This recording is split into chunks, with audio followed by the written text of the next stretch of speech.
Grabe naman, sarap naman ito. Sino may birthday?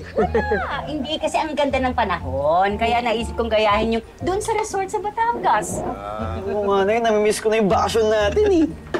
Diba? Ganyan-ganyan din po yung handa sa breakfast buffet doon sa resort. Di ba, sir? At hindi ko alam. Wala ako dun eh. Sumunod lang ako, di ba? Ay, oo nga. Di ba nagmotel po kayo ni Vanessa? Anong motel? Walang gano'n. Hindi gano'n yun. Okay na tayo, di ba? Okay na kami, nangaano ka eh. Delivery po. Ay. Ano to? Yung sa Nawarco. Hala, si Sir may kawarla? Yung Warla ho, hindi. Ano to? National Water Resource Commission. Uy! Bibigyan daw ako ng award. Congrats, thank you. Oh, Sabado to, ha? Ikaw ang kadate ko. Ay, kailangan ko mag-shopping. Nakakalurkit? Ay, di naman. Bibili lang ng damit. Ma'am, hindi po kayo. Yun, oh.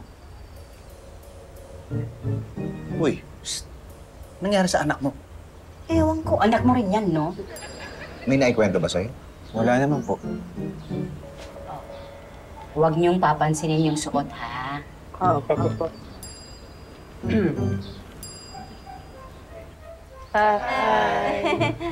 Okay ka, anak? Alis na po ako. Magkikita pa kami ni Elmer. Ay, Clarissa, ang ganda ng makeup mo. Parang pang Halloween. Bakit po? Hindi ko naman po sinita yung damit, yung may makeup lang. Oo nga po. Bye, Wednesday!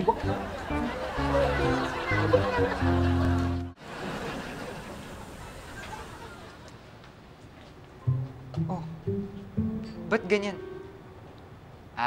Alam ko na. Prank to, no?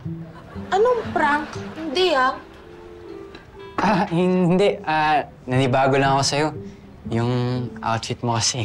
Okay, basta kung ano yung mood ko, yun din yung suot ko. Okay. So, nasa mood kang manakot ngayon, ano? Joke lang. Ito naman, di mabiro. Alam ko namang tungkol pa rin yan kay Jacob, eh, no? Drinks mo pala. Kala ko kasi okay na ako, eh. Tapos, biglang, kagabi, napanginipan ko na naman siya. Tapos, pagising ko, wala na. Lungkot-lungkot ko na naman. Alam mo yung parang yung buong mundo. Tapos, yung puso ko, gusto ko lang naman eh. Kaya lang, naiintindihan mo ba yung sinasabi ko?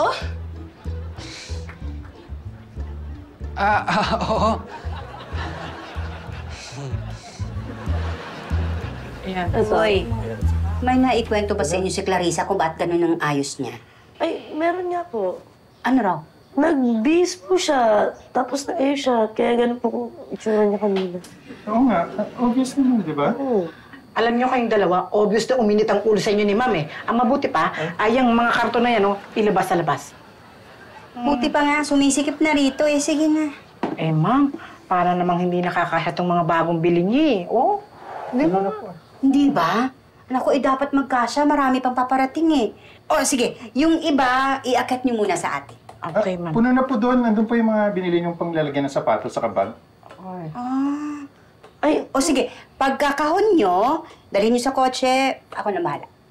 Okay. Ma'am, papamigay niyo na rin po to?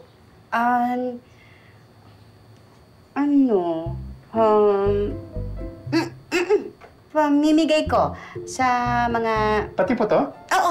Oo, yan, yung mga yan. Pamimigay ko sa mga nangangailangan. Oo, swerte naman ng mga pulubi, no? Makakapag-bake na sila ng cupcakes. Oo nga. Baking! Bilisan niyo na, pag sama-samahin niyo ito yung kapon, no? Ba kayo?